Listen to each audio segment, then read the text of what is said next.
시니어가 중심이 되는 세상, 당신의 라이프를 밝혀드리겠습니다. 행복한 시니어를 위한 라이프 길잡이 시니어 라이프 온. 안녕하세요, 박권입니다. 안녕하세요, 윤지우입니다.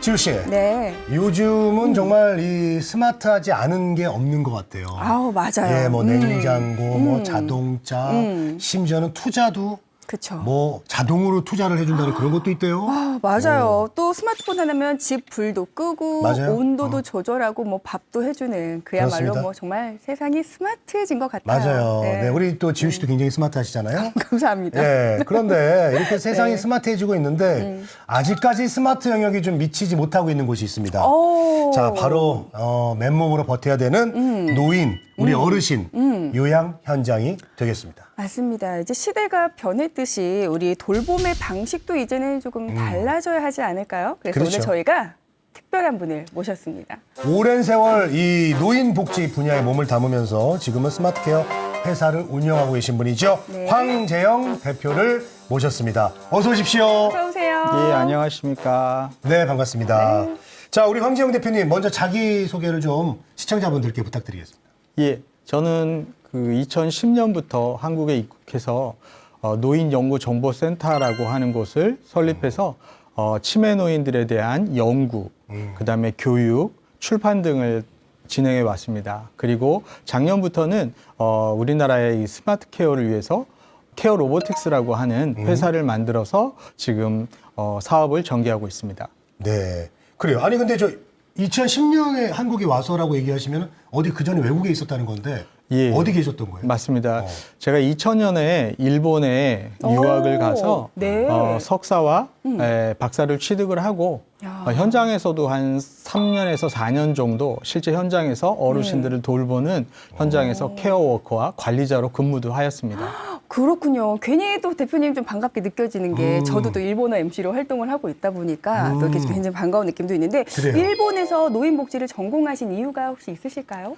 예, 제가 일본에서 노인복지를 전공한 이유는 크게 한 두 가지 정도 되는 것 같은데요. 예. 첫 번째는 일본의 그 노인복지라는 것이 아시아에서는 가장 앞서갔고 또 네. 우리나라에 미치는 영향이 굉장히 컸습니다. 네. 그래서 일본에서 앞서가고 있는 것들을 먼저 좀 배우고 싶다 이런 네. 생각들이 참 많았고요. 두 번째는 저희 형이 일본에서 교수님을 하고 있어서 사실 굉장히 가깝게 느껴진 네. 측면도 있었습니다. 그래요. 그렇군요. 네. 자, 일단은 이제 소개를 좀 들어봤고요. 네. 본격적으로 이제 대표님이 하고 계신 일들 나눠보고 이야기를 좀 나눠보도록 하겠습니다. 네. 자, 먼저 노인연구정보센터는 어떤 곳입니까? 예, 노인연구정보센터는 제가 2010년에 네.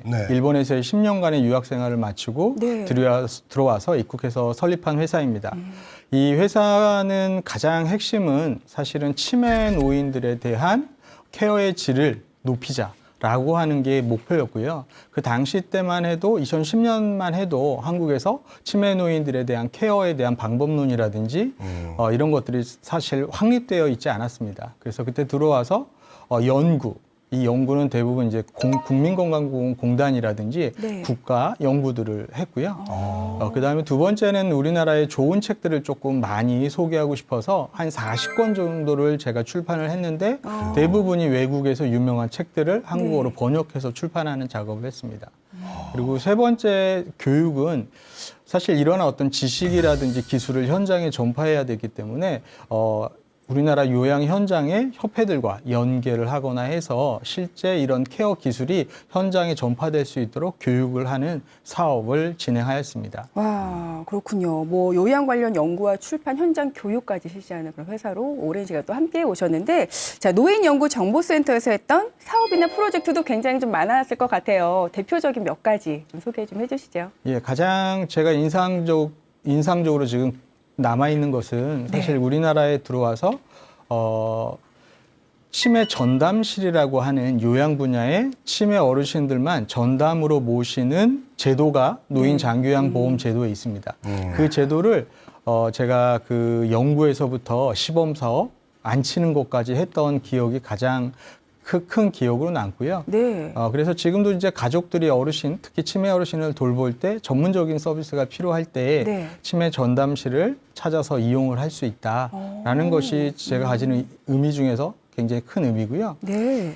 두 번째는 제가 하는 일 중에 그 노인연구정보센터에서 하는 일 중에 하나가 우리나라 노인 관련 학술 단체들을 모아서 사무국을 운영하고 있습니다. 네. 그래서 노인과학 학술단체 연합회라든지 노년학회, 그다음에 장기요양학회, 정신치료학회라든지 이런 메저 학회들을 운영을 하면서 그 학회가 가지고 있는 지식과 기술 같은 것을 현장에 전파하려고 하는 네. 그런 노력들이 제게 있어서 가장 큰 의미가 아닐까 합니다. 네. 오, 그렇군요. 야, 그 암보다 무섭다는 치매 네. 전담 연구실을 예. 이렇게 하셨다는 게 참 굉장히 고무적이고 관심이 많이 갑니다. 네.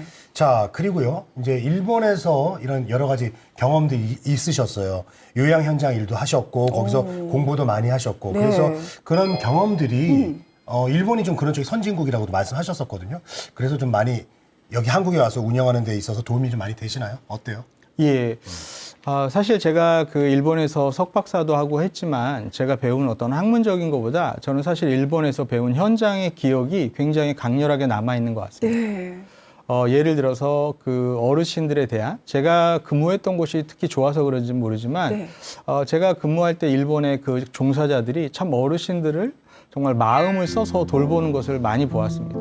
그거 느껴지셔. 예, 단지 서비스라고 하는 행위가 아니라 정말 네. 마음을 넣은 그래서 어르신의 눈을 보면서 10분, 20분이라도 얘기를 하려고 하는 태도라든지 목욕을 할 때도 그냥 목욕이라고 하는 행위가 아니라 그분에게 계속 말을 걸어가면서 긴장도 완화시키고 이야기하고 이런 어떠한 그 마음이 들어간 네. 요양을 보면서 그런 것들이 저에게 굉장히 큰 영향을 미쳤고요. 예. 그리고 또 그 현장에서 보는 일본 노인들의 그 늙어가는 모습들을 보면서 네. 노화와 죽음에 대한 저의 이미지도 많이 바뀐 것 같습니다. 예. 그렇군요. 어떻게 이미지가 좀 바뀌셨나요? 네. 예, 사실 그 노화라고 하는 것들, 그다음에 이런 것이 저에겐 굉장히 부정적이었거든요. 예, 나이 들어서 능력이 떨어지고 사망에 이르는 과정이 부정적이었는데 네. 일본에서 제가 이렇게 근무하고 그분들을 돌보는 분들이랑 같이 있으면서 네. 좀 자연스럽게 받아들여지는 것 같아요. 자연스럽게 늙어가는 그래요. 거고 맞아. 누군가에게 도움을 받는 것은 그것도 아주 자연스러운 거고 그것이라는 것이 사실은 사회라는 거고 예, 그런 것들이 큰 의미가 있었고요. 그리고 이제 그렇게 돌보던 어르신들이 돌아가시는 것들을 보면서 네. 그것 또한 또 자연스러운 거다라는 생각들 네. 예, 그런 것들이 저에게 큰 영향을 줬고 맞아요. 예, 우리 한국에 와서도 이제 그런 어떠한 좀 마음이 정성이 들어간 네. 요양 이런 것들이 좀 한국에서도 퍼졌으면 좋겠다고 생각을 하고 있고 네. 예, 그런 부분에 도움이 됐으면 합니다. 예. 이 마음을 다하는 게 느껴지셨다고 한다니까 정말 진정한 좀 프로가 아닌가 하는 생각도 들고 저도 일본에서 좀 인상 깊었던 게 한 20년 전인가요? 그게 딱 비행기에서 내려서 뭐 식당인가 어디 전시장을 갔던 것 같은데 안내하는 분들이 다 우리 어르신분들, 뭐 노인분들께서 네. 젊은 친구 한국에서는 젊은 친구들이 할 만한 그런데 이쪽입니다 이런 안내들을 굉장히 씩씩하고 활기 넘치게 하시는 것을 보면서 또 저 뒤 공손하게 이렇게 딱 정중하게 좀 프로다운 그 서비스 마인드를 가지고 현역에서 좀 활발하게 일하시는 걸 보면서 저도 굉장히 좀 많은 것들을 느꼈거든요. 얼마나 우리 대표님께서는 공부도 하시고 연구도 하시고 직접 또 실무를 보시면서 정말 얼마나 많은 정보들과 그런 느낌들을 얻으셨을지 좀 헤아려지는 것 같습니다. 맞아요. 자, 근데 2010년부터 또 이 노인연구정보센터 운영하시다가 작년이죠. 예. 2024년에 또 다른 회사를 또 설립하셨다고 들었는데 어떤 회사인지 좀 소개 부탁드릴게요. 예, 제가 거의 한국에 입국해서 한 15년 정도 치매에 빠져서 정말 치매라고 하는 것은 의료도 중요하지만 네. 이 돌봄이 어떻게 보느냐에 따라서 사실 크게 바뀌거든요. 예를 들어서 북유럽이나 이런 나라들 같은 경우에는 특별한 이 정신 증상이라든지 다른 병을 합병하고 있지 않으면 병원에 가는 일이 거의 없습니다. 지역 사회에서 네. 혹은 가족에서 돌보거든요. 예, 그래서 이제 그런 것을 위해서 굉장히 재택케어라든지 이걸 했으면 좋겠다라고 생각을 하고 있었는데 네. 사실 몇 년 전부터 저는 이제 그 현장에 갔을 때 뭔가 좀 쎄한 느낌, 소위. 오. 예, 왜냐하면 요양보호사라고 하는 간병인이라고 하는 분들이 벌써 나이가 50대, 60대 본인들도 하루 8시간 네. 서서 근무하기 힘든 나이들이 되어 있는데 네. 요양 분야에서 근무를 하는데 아무것도 없이 예를 들어서 다양한 기구라든지 로봇이라든지 리프트라든지 벨트라든지 외국에서는 흔히 볼 수 있는 어떤 보조기구 없이 네. 몸으로 하는 것을 보면서 야, 이렇게 진행이 될까? 그리고 이분들이 감당해야 될 근골격계 질환이라든지 몸의 부담, 그리고 또 그런 미숙한 케어를 하다가 일어날 수 있는 다양한 낙상 사고들은 네. 누가 책임을 지지? 라고 하는 것을 느끼면서 제가 작년부터는 그 케어 로보틱스라고 하는 회사를 만들어서 우리나라도 이제 케어를 로봇이 하는, AI가 하는, 센서가 하는 것으로 바꿔야겠다. 그리고 신체적 그 부담을 현장에서 거의 제로에 가깝게 우리도 네. 해야겠다라고 하는 생각에서 케어 로보틱스라고 하는 회사를 설립하였고, 네, 지금 사업을 진행하고 있습니다. 오, 그렇군요. 그래요. 계기가 있으셨네요. 이렇게 몸으로 고생하시는 모습을 보면서.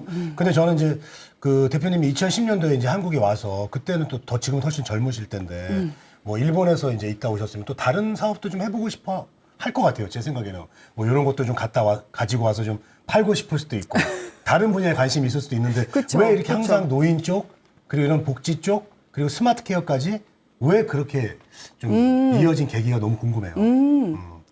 아, 제가 가지고 있는 습성, 성격, 유전자일지도 모르겠는데 네. 남이 잘하고 있으면 그곳에 가서 뭘 하고 싶어 하는 성격이 아니어서 네. 사실 지금도 솔직한 대답이시네요. 예, 지금 노인들에게 잘 팔리는 것들은 지금도 한국에서 많이들 하시거든요. 수입도 네. 많이 하시고. 근데 이상하게 그런 거에 좀 관심이 잘 안 가는 성격이고 좀 부족한 부분들, 없는 부분들, 새롭게 가야 되는 곳을 가고 싶어 하는 좀 삐딱선이 같은 성격이 있어가지고 항상 조금 그런 분야에서 시작을 했고요. 네. 근데 항상 하다 보면 좀 제가 하는 분야가 메인이 돼서 예, 각광을 받기도 하고 해서 저는 뭐 수도자나 이런 사람들처럼 헌신적이지는 않고요. 조금 더 제 스타일에 맞춰서 먼저 가는 타입인 것 같습니다.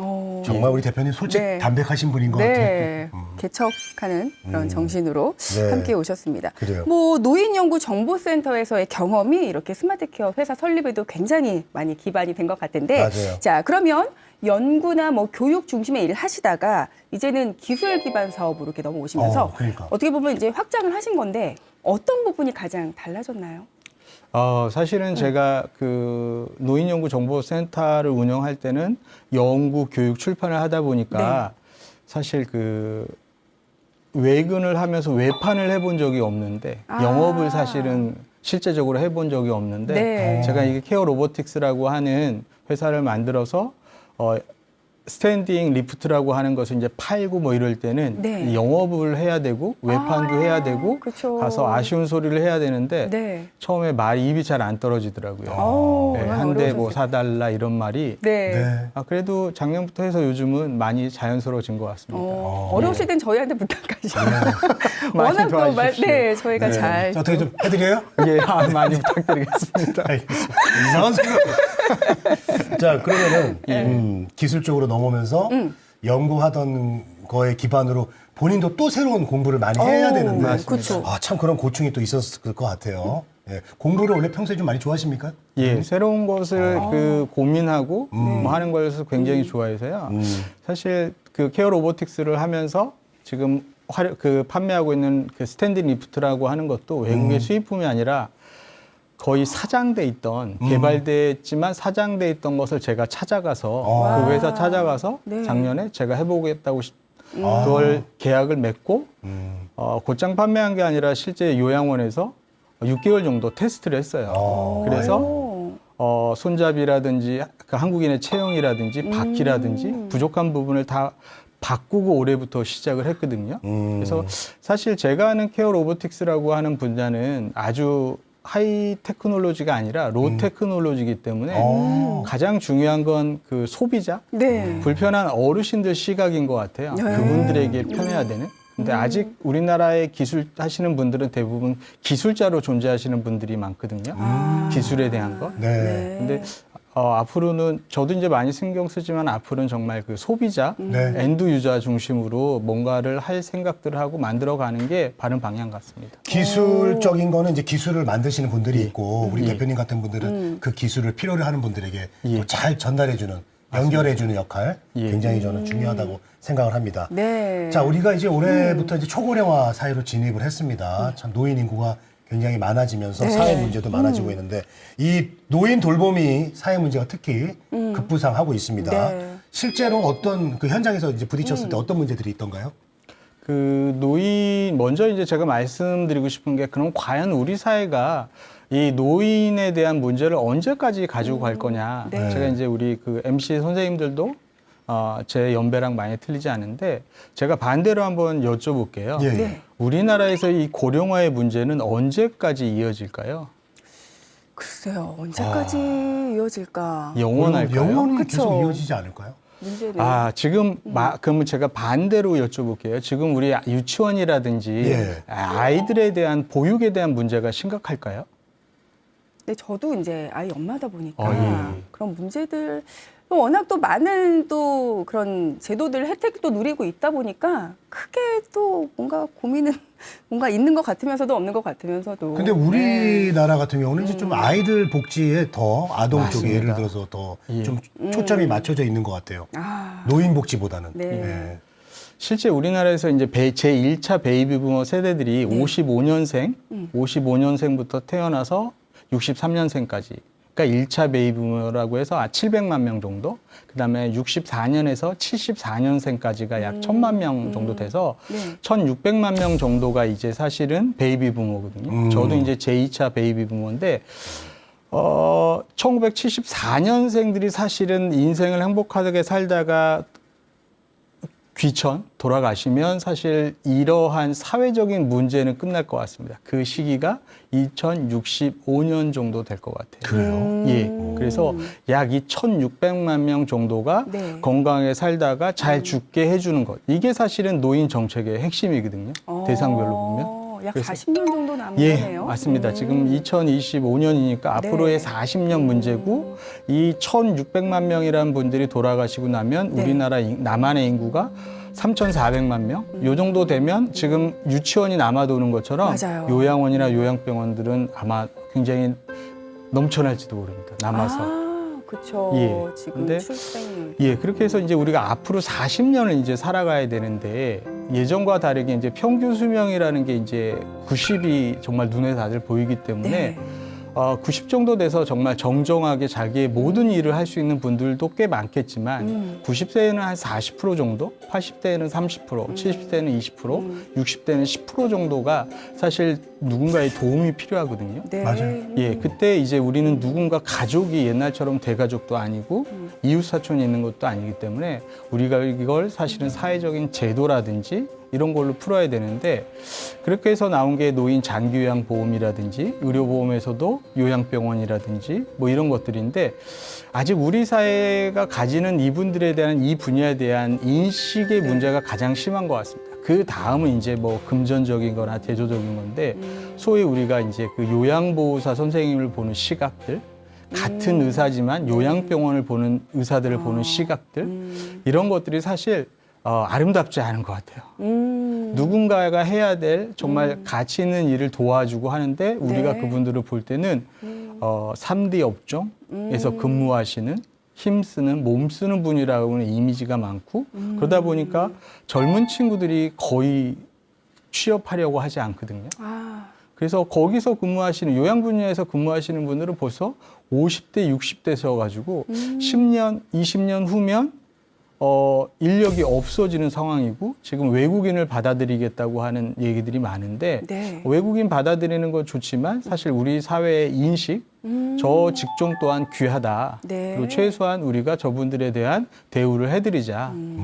그리고 또 하나는 제가 케어 로보틱스를 하는 이유 중에 하나인데 근로 환경을 정말 로봇이나든지 AI를 통해서 세련된 좋은 직장으로 해드려야 된다라고 네. 이렇게 바꾸는 것이 저에게 있어서는 제가 생각했을 때는 가장 중요한 것 같습니다. 와, 인식 개선이 진짜 가장 중요한 것 같아요. 맞습니다. 정말 중요한 말씀 해주셨습니다. 네, 이렇게 우리나라 노인 요양 현장의 가장 큰 문제점까지도 이렇게 말씀을 해주셨는데요. 자, 그렇다면 우리의 또 생각이나 태도 좀 어떻게 바뀌어야 될까요? 어떻게 또 만들어 가야 될까요? 예, 첫 번째는 저는 이제 되게 쉬운 표현으로 첫 번째는 이제 근무하시는 환경들을 많이 바꿔줄 필요가 있는 것 같아요. 예. 사실 이제 제 경험상 저 어렸을 때 야쿠르트 그 하시는 아줌마들은 네. 어렵게 리아커 같은 거 끌고 막 하셨거든요. 근데 요즘 보면 카트 같은 거 네. 예. 저도 한번 타보고 싶을 예. 정도로. 그리고 1,000만 원 넘는 기계에 또 그분들이 장기 근속하신대요. 그리고 선생님들끼리 유기 때도 굉장히 강하시다고 그러시더라고요. 네. 그리고 전문직이라고 또 생각하신대요. 그것처럼 근무하는 곳의 환경들, 그다음에 도구들만 많이 바뀌어도 사실은 사회적 인식이 많이 바뀔 것 같습니다. 예. 아, 중요한 말씀이에요. 예. 그래도 두 번- 예시를 예. 들어주시니까 딱 와닿네요. 예. 네. 두 번째는 교육인데요. 우리나라에서 지금 미용학과라든지 뭐 손톱 네일학과든 다양한 전문 학교가 있는데 네. 이 요양 분야는 전문 학교도 없습니다. 아. 예.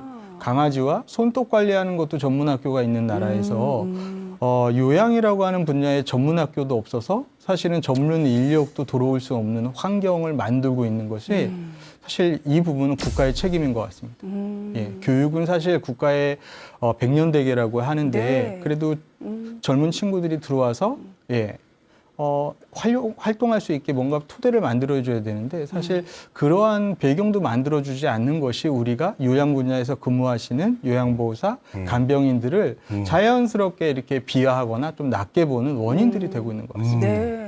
맞아요. 그렇군요. 자, 그렇다면 이제 이런 요양 현장에, 열악한 현장에 스마트 케어가 이제 도입이 돼서 합쳐지면 굉장한 시너지가 이제 네. 좀 기대가 되거든요. 어떤 점들이 좀 변화될까요? 예, 첫 번째 앞에서도 말씀드렸는데 지금 네. 50대, 60대 되는 분들이 할머니, 할아버지는 거동이 불편한 분들을 들고 나르고 옮기고 있는데 실제 독일, 유럽이라든지 일본만 가도 거의 그런 케어가 없습니다. 그럼 다 뭘로 하느냐? 네. 이동 리프트라고 하는 기계를 이용해서 기계가 들고 나르는 것을 조정하고 옮길 뿐이지 예. 실제 사람이 사람을 부딪혀서 들고 나르고 옮기지 않습니다. 그리고 실제 이게 2000년부터 외국에서는 시작이 돼서 와. 아주 보통적으로 아예 교육 과정에 리프트라든지 센서 사용이 의무화되어 있습니다. 현장에서 잘못해서 종사자가 어르신을 네. 맨손으로 들고 나르다가 다치면 종사자 책임이에요, 그건. 네. 실수로 이렇게 예. 넘어지거나 예, 하면. 그 정도로 이제 기계라든지 리프트, 센서들을 활용할 수 있게 바뀌어 있는 상황인데 네. 우리는 아직도 이렇게 바뀌지 않았거든요. 그러네요. 예. 정말. 실제 그 기계를 만드는 우리나라 뭐 현대 자동차라든지 뉴스에서 잠깐 보면 사람이 별로 없지 않습니까? 기계들이 옮기고 하는데 그렇죠. 예, 요양 분야 가면 유독 이상하게 분위기가 어두침침하고 사람이 사람을 고생하면서 다양한 사고들이 일어나는 걸 볼 수 있습니다. 이 분야에 정말 그 로봇이라든지 센서를 다양하게 그다음에 대량으로 넣어서 이 분야를 혁신적으로 정말 사람이 하는 케어는 멘탈 서비스, 인사라든지 맞아요. 대화라든지 이런 쪽하고 신체적으로 움직이는 것이라든지 이런 것들은 기계나 로봇이 할 수 있게 바꿔줘야 된다고 생각합니다. 예. 사람이 힘들면 예. 사람이잖아요. 그렇죠. 제대로 된 서비스가 나오기 쉽지 않습니다. 네. 네. 그래서 요양사분들 또 종사자분들을 위해서도 굉장히 필요하다. 예. 네. 이런 생각이 드네요. 서비스의 질도 굉장히 이제 올라갈 것 같고 아까 말씀하셨던 그런 뭐랄까 장기 근속이라든지 젊은 인재들의 유입까지도 예. 기대해 볼 수 있는 예. 또 그런 여러 가지 좋네요. 효과가 있어요. 자, 우리 대표님도 일본에서 공부를 하셨잖아요. 그 일본의 요양 상황, 시장의 상황 잘 아실 텐데 저희 또 이런 얘기들을 많이 또 워낙 들어왔거든요. 맞아요. 근데 일본의 스마트 케어 상황은 좀 어떤지도 궁금해요. 예, 일본 같은 경우에는 사실 그 우리랑 조금 사회 상황이 다른 게 일본의 노인들은 한국에 가끔 네거티브한 게 전해지긴 하지만 실제 연금을 받는 분이 82%에 절반 이상의 어르신들이 저축률도 1억이 넘는 등 굉장히 부유하십니다. 실제 세계 돌아다니는 엔캐리의 자금이 대부분의 노인 돈이라고 하거든요. 어허. 네, 그리고 이분들이 사실 정치에 있어서는 보수당을 찍기 때문에 네. 일본에 가보면 정말 노인 복지는 굉장히 그 발달돼 있는데 아동 복지는 상대적으로 또 낮은 우리랑 반대예요. 맞아요. 예, 반대입니다. 그렇네요. 맞네. 헤게모니를 일본은 노인들이 가지고 있습니다. 어. 예. 그러다 보니까 사실 국가에서도 노인 복지를 너무 챙기는 경향도 있고요.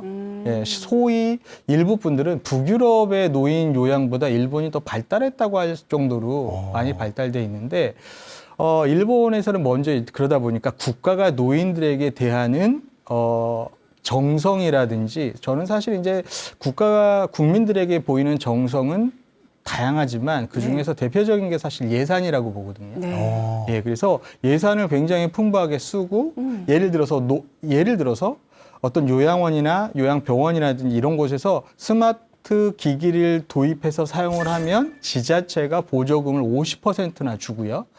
그렇게 도입한 기관들의 수가라고 하는 국가에서 나오는 돈에도 사실 가산이 붙습니다. 네. 예.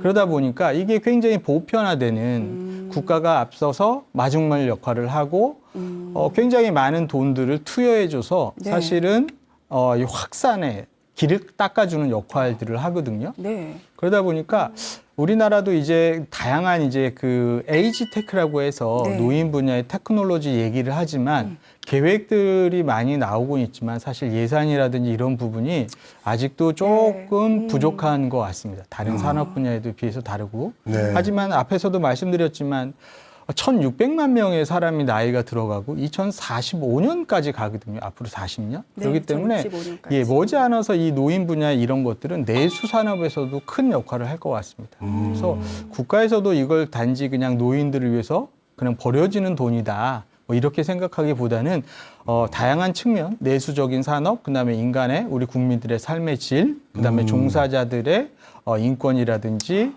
근무 환경 개선 뭐 이런 의미에서 조금 본격적으로 정말 예산도 잡고 네. 지원을 해주셨으면 우리나라도 또 크게 발전하지 않을까 기대해 봅니다. 네.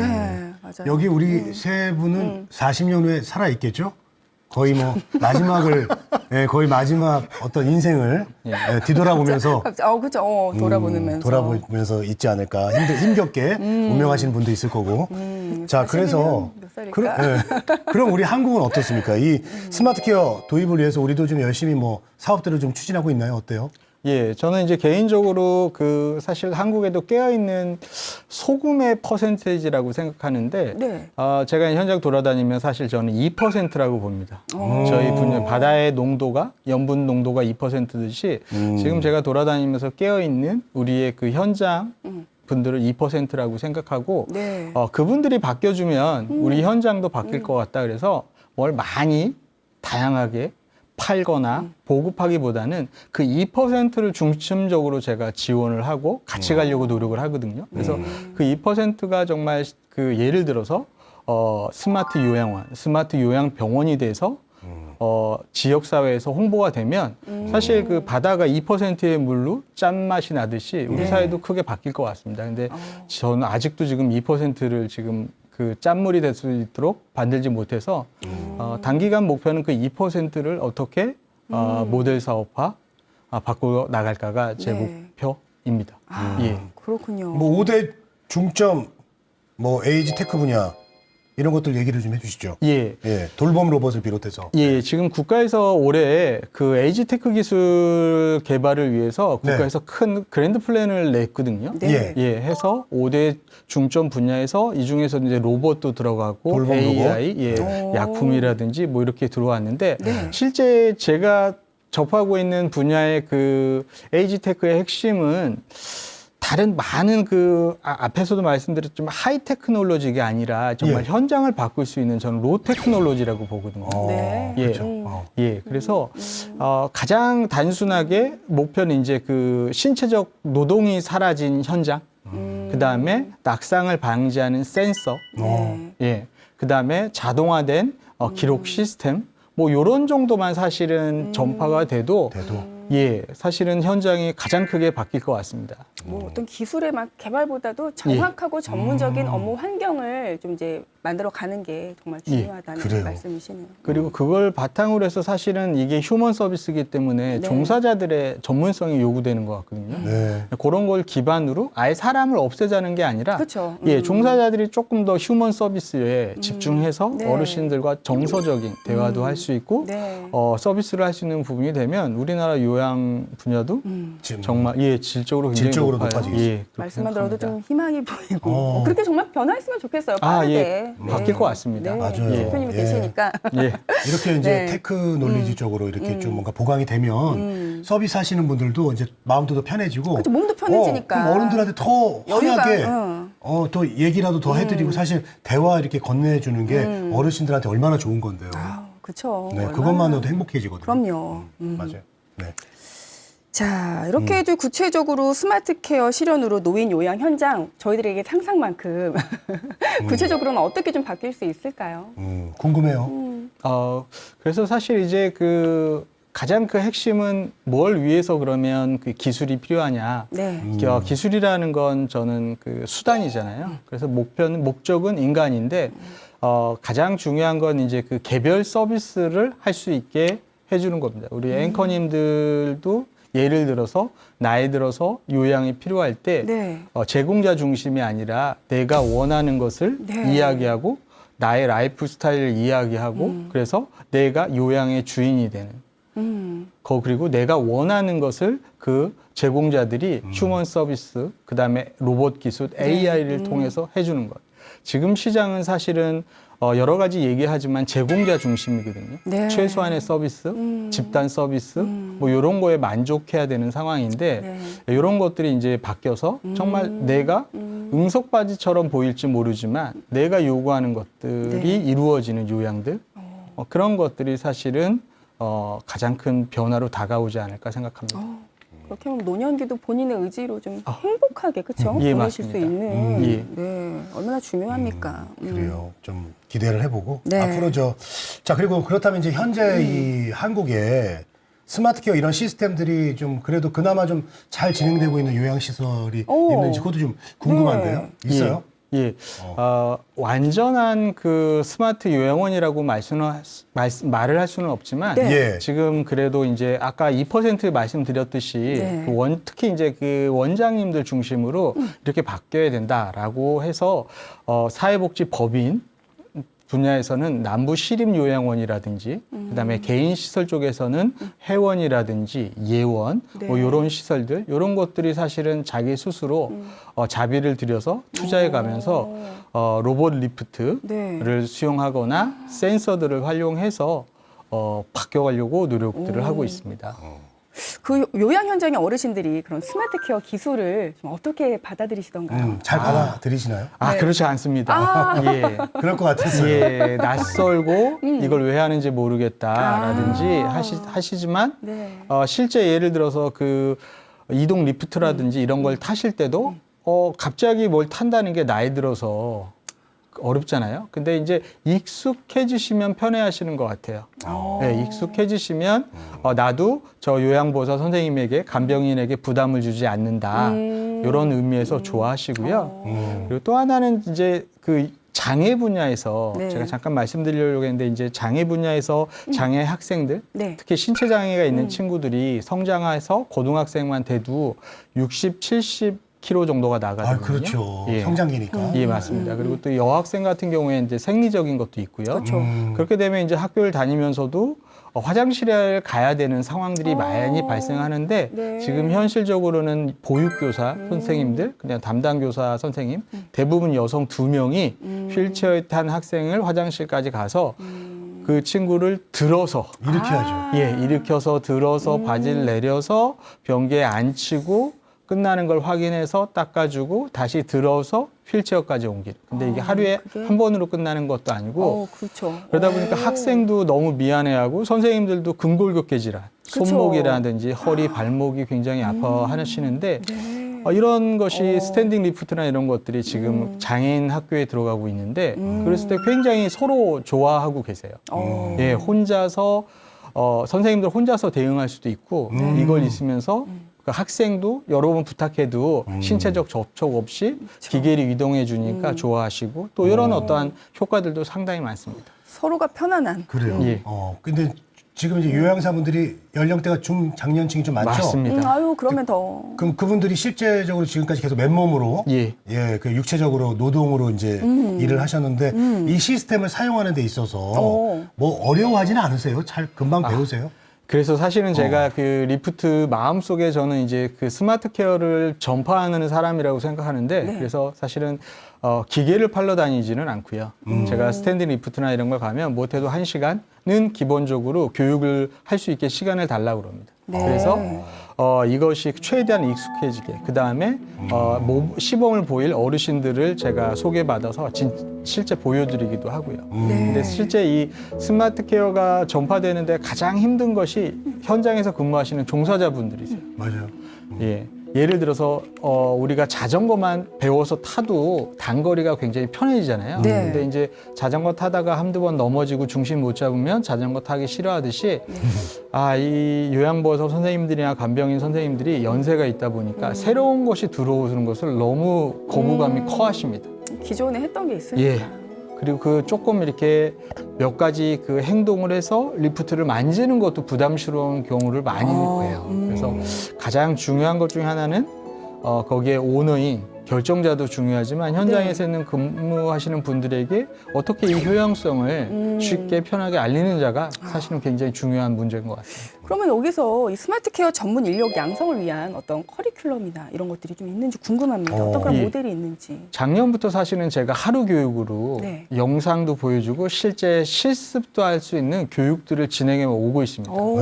예, 개인적인 어떤 교육 프로그램으로도 하고 있고 네. 협회랑도 같이 하고 있고 이렇게 하는데 네. 사실은 이게 이제 국가에서 하는 의무 교육은 아니다 보니까 음. 활성화에는 조금 한계가 있는 것 같고요. 작년 같은 경우 한 열 몇 회 정도. 네. 그래서 제 꿈 중에 하나는 이런 어떤 교육을 전국 방방곡곡에서 네. 정말 그 케어 기술 향상의 의미에서 진행해 보는 게 또 하나의 목표이기도 합니다.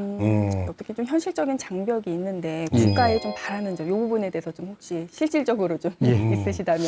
앞에서도 잠깐 네. 말씀드렸지만 사실 이제 그 야쿠르트 아줌마 말씀드렸지만 네. 사실 현장에서 일하는 근무하는 분들의 장비 이런 것들이 고급화되고 전문화되는 건 사실 그 업종의 이미지 개선을 굉장히 크게 좌우를 하거든요. 네. 그래서 국가에서 좀 길게 보고 2065년까지고 하다 보니까 네. 다양한 뭐 과거의 경험이라든지 제도적인 한계라든지 이런 거 있겠지만 조금 전폭적으로 네. 스마트 케어를 한국의 K 스마트 케어로 하기 위해서 네. 그 금전적인 제도적인 지원들을 좀 한번 해주셨으면 좋겠습니다. 보조금이나 뭐 맞습니다.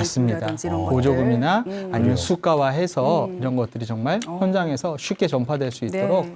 했으면 아, 좋겠습니다. 네. 정부나 이제 지자체 또 바라는 점들 이야기 들어봤고 네. 우리 대표님 같은 경우는 이제 스마트 케어 회사 운영할 때 좀 아주 중점적으로 중요하게 보는 부분들은 어떤 것들입니까? 지금 이제 시작을 해서 얼마 안 돼서 사실 수익이 그렇게 많거나 그렇지 않거든요. 네. 예. 이걸 하면서 그래도 이것에 대한 가치라든지 자존심, 명예를 좀 지키면서 진행하고 싶습니다. 예, 제가 명예요? 예, 예, 스마트 케어는 그러니까 제가 물건을 앞에서 말씀드렸지만 물건을 팔아서 부를 축적하는 것도 좋은데 제가 하는 것의 핵심은 사실 요양 현장의 서비스 질 높이고 어르신들을 그렇죠. 위한 거거든요. 그래서 제 스스로도 얘기하는데 진행하면서 너무 그 눈에 보이는 현실적인 단기 이익에 집착하지 말고 좀 길게 보면서 이것에 대한 길을 갈 때 좀 다르게 앞으로 갈 수 있었으면 좋겠다고 생각합니다. 질 좋은 서비스를 계속해서 연구해 주시고 네. 파는 건 저희한테 맡겨요. 잘 부탁드리겠습니다. 네. 우리가 팔아올게요. 네, 쇼호스트도 하고 있으니까. 걱정하지 예. 마세요. 그래요. 자, 또 현재 준비 중이시거나 계획 중인 어떤 향후의 어떤 목표가 좀 궁금하거든요. 예. 그래서 이제 제 나름대로는 이제 시작해서 이제 2살짜리 회사인데요. 네. 조금 더 이제 이 스마트 케어를 우리나라에서 가장 먼저 시작한 회사니까 우리나라를 대표하는 것뿐만 아니라 전 세계적으로도 좀 나가서 해외에서도 시장이라든지 클 것 같거든요. 그래서 네. 이 요양 분야가 항상 외국에서 배워오는 분야가 아니라 이 스마트 케어 분야는 우리가 발신을 할 수 있는 K 스마트 케어로 한번 발전시켜 보고 싶습니다. 네, 그렇군요. 지금 이제 뭐 비슷한 경쟁 회사들이 좀 있어요? 어때요? 예, 한두 군데 있긴 한데 있어요? 예. 많지 않기 때문에 많지 않습니다. 어떻게 보면 이제 개척의 의미도 있거든요. 운영하시면서 이 좀 힘들었던 결정이나 뭐 그런 거 있어요? 예. 네. 힘들었던 결정은 역시 그 지금 금전적으로 어. 시작한 지 얼마 안 돼서 아무래도 역시 금전이군요. 예, 맞습니다. 처음에 버텨야 되니까. 버텨야 됩니다. 어. 그리고 이게 사실은 현장에서 필요성을 느껴서 많이 나가는 그런 제품이 아니라 하나하나 그 판매하고 할 때도 가서 설명하고 설득하고 시범을 보여주면서 팔아야 되는 부분이기 때문에 그런 부분이 사실은 가장 힘든 것 같고요. 그 가운데서도 사실은 아까 이제 명예라든지 자존심 얘기했지만 물건을 팔고 오는 것이 아니라 정말 케어의 질을 팔고 오는 뭐 그런 부분들이 가장 어려운 것 같습니다. 일단은 제가 볼 때는 이런 스마트 케어 이런 장비들이 개인 집들이 들어가기에는 아직까지 고가란 말이에요. 맞습니다. 이런 점들은 향후에 어떻게 좀 그런 부분들은 이제 그 우리나라 제도에 노인 장기요양 보험에 예. 복지용구라는 제도가 있어서 그러니까요. 예, 그런 쪽에도 제가 지금 이제 그 등록 신청을 준비하고 있습니다.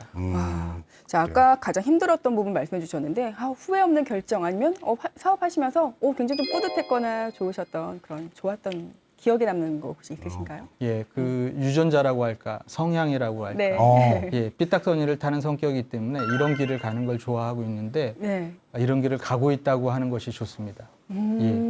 그래서 뭐 예전에 한시에 그런 얘기들이 나오는데 눈 내린 들판을 갈 때도 조심해서 앞을 보고 가라고 네. 하는 말이 왜냐하면 뒤에 내 발자국을 보고 오는 사람들이 있다라고 하는 말이 있는데 저는 제가 지금 이 일을 하고 있고 이 일을 가고 있다는 것 자체가 가장 저에게는 또 행복한 기회인 것 같습니다.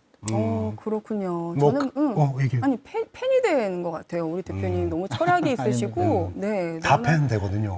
오는 분들은 다 팬. 네, 단골 멘트예요. 마무리로. 잘 되죠. 아니 근데 사실 뭐 이렇게 계속 일을 벌리실 때 가족들하고 주변 오. 반응도 궁금해요. 맞아요. 예. 친구들은 아니 뭘 또 차렸어? 뭐 그러지 않아요? 그냥 주변에서는 항상 이번에도 또 그러려니 합니다. 새로운 거 하는구나. 예, 돈 안 되는 거 하는구나. 돈 안 되는 돈 안 되는 거지만 가치가 있잖아요. 너무 돈 될지 어떻게 알아요? 맞습니다. 앞으로 이번 시니어 건, 쪽은 큰 시장이라고 크게 하는데 될 것 같습니다. 우리 대표님 앞으로도 계속 예. 시니어 관련된 예. 이런 또 스마트 케어 관련된 일을 하실 계획이세요? 예, 한번 시작했으니까 예. 2065년에 죽을 때 네. 인생을 뒤돌아보며 이 일을 했다는 것을 의미하면서 천국에 가고 싶습니다. 아니 네. 2065년보다 더 사셔야죠. 지금 너무 젊어 보이셔가지고. 우리 금방 죽으려고 그래요. 아니 2065년 앞으로 40년이었어요. 잘못했어요. 40년. 예, 그럼 40년? 저도 이제 네. 92, 셋. 그래요? 우리 너무 동안이셔서 우리 제가. 40년 후에 여기서 만났으면 좋겠는데. 저만 있어요. 죄송합니다. 농담이에요. 아니 40년 후에 우리가 제가 좀 많이 아마 어려서. 네. 대표님이 개발한 그 기계에 힘입어서 그걸로 그걸로 여기 저희가 겨우- 사용자가 되겠네요. 여기 겨우 앉을 것 같아요. 아니 근데 회사가 이제 작년에 탄생했고 예. 그 어떻게 보면 이제 좀 보완하고 연구하는 그런 기간들이 좀 6개월 정도 예. 걸리셨다고 했잖아요. 그 이후에 반응은 좀 어떤지도 궁금해요. 아까도 말씀드렸지만 2%의 그 깨어 있는 분들은 너무 좋아하시고 너무 좋아하시고. 네, 그리고 나머지 98%의 분들은 아직 필요성에 대해서 절감하지 그래요? 못하신 것 같습니다. 자 이렇게 오늘 정말 우리 시니어분들 특히 또 이제 이 노인 돌봄이 좀 더 스마트해지면은 우리 사회에 정말 이로운 것들이 많아지잖아요. 그쵸. 여기에 대해서 이야기를 들어봤는데 네. 이제 방송 마칠 시간이 돼서 감사합니다. 우리 대표님 끝으로 시청자분들께 한 말씀 부탁드릴게요. 네. 예. 나이가 들어서 노후의 삶도 사실 젊었을 때의 삶과 비교해서 그 가치나 의미가 떨어지는 것 같지 않습니다. 예, 똑같이 중요하고요. 그 가운데서 자신답게 어떻게 자신의 일상생활을 유지하느냐가 중요한 것 같습니다. 그리고 그것을 유지하기 위해서 주변에 필요한 도구라든지 기구들을 잘 사용해서 스마트하게 노후를 맞고 또 아름답게 인생을 마감하는 것이 가장 중요한 것 같습니다. 그래서 제가 하는 것도 스마트 케어인데 나이 들었다고 항상 그냥 지금 현실에 만족하거나 참고 단념하지 마시고 항상 주변에 있는 다양한 기구라든지 도구, 제도 등을 활용하셔서 스마트한 노후를 보내시기 바랍니다. 경청해 주셔서 감사합니다. 감사합니다. 감사합니다. 네, 자 오늘은 이렇게 지금 당장은 힘들지만 꿋꿋하게 자신의 길을 걷고 있는 케어 로보틱스의 황재영 대표님과 함께 이야기를 나눠봤습니다. 오늘 함께 해주셔서 감사합니다. 감사합니다. 네, 아는 만큼 밝아지는 시니어 라이프. 저희 시니어 라이프온에서는 우리 시니어분들께 더욱더 유익하고 즐거운 정보 드릴 수 있도록 열심히 노력하겠습니다. 네, 함께해 주신 시청자 여러분 고맙습니다.